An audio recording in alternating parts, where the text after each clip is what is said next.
喂，大家早晨，又係卓老闆教室嘅時間。哇，都冇見咗成一個禮拜啦。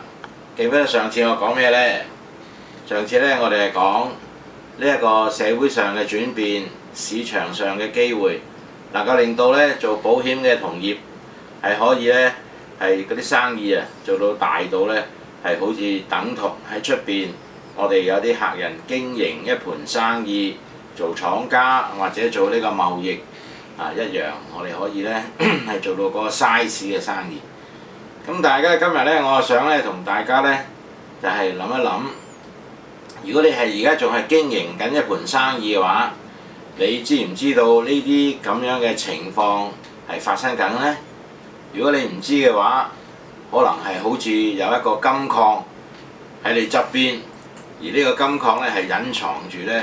喺一個盲點裏邊嘅啫。我都有做過些少生意嘅咁我哋覺得呢，首先嚟講係未人得到張單之前，你首先要有個前期嘅競爭啦，係咪？好多時你都要應酬啊，飲茶灌水係在所難免啦。但係而家嘅買家呢，嗰啲 buyer 呢，就並不是話你俾乜嘢佢就接受你乜嘢，而係好得意地呢，就係話總之我一打出衫10蚊美金，你搞掂佢，你去揾一個廠家同我做到呢個價錢，你做唔到，對唔住，冇得傾。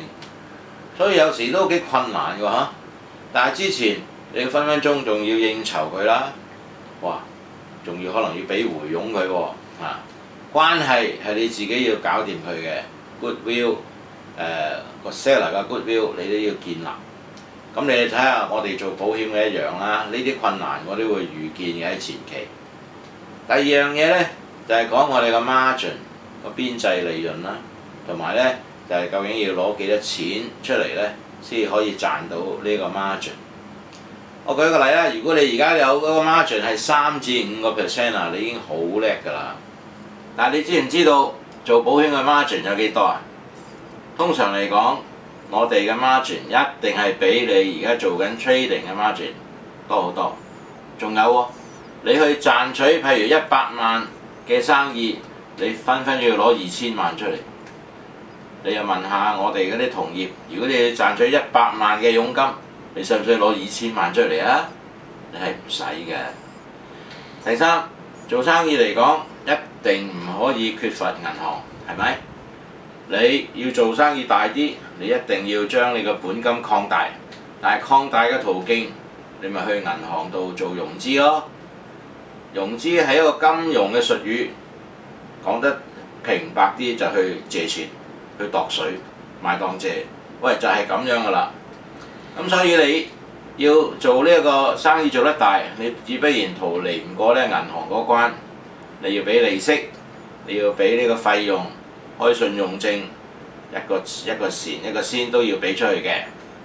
做保險使唔使啊？做保險我哋好似上集話齋，我哋都係有呢一個銀行嘅幫助，但係我哋係一個先都唔使俾嘅，一個先都唔使俾嘅喎，你要記住第四樣呢，就係喺你收到張單翻嚟啦，咁你好開心啦，去揾自己嘅廠或者係拍檔嘅廠。去同你做你自己心目中嗰批貨啊！哇，問題出現啦，人手嘅安排點算啊？如果你做開廠，你知㗎，農曆新年之後，所有民工翻晒屋企，至多得50% 人翻嚟報到㗎咋，放完假。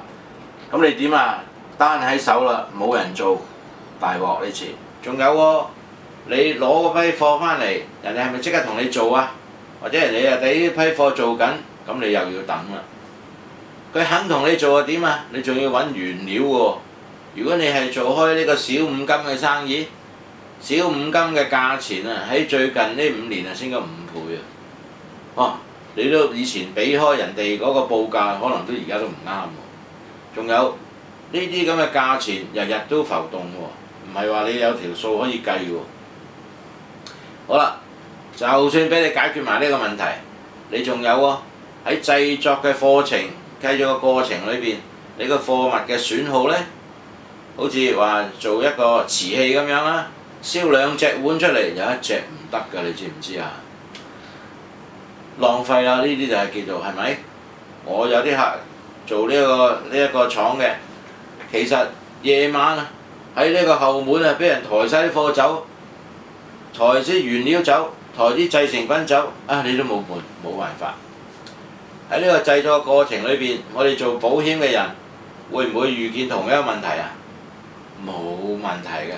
有冇人偷保險走㗎？從來冇試過喂，以上咁多呢啲咁嘅林林總總嘅問題，係大家做實物嘅生意係會遇到嘅。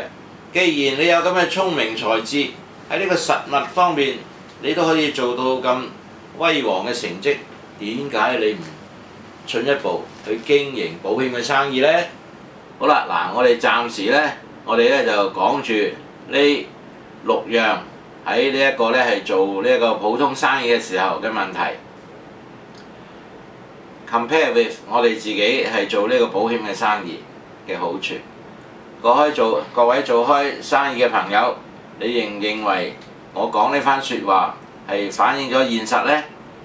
你有咩意見可以 email 俾我啊，打個電話俾我啊，大家摸住酒杯底或者以茶代酒，大家傾下偈冇所謂。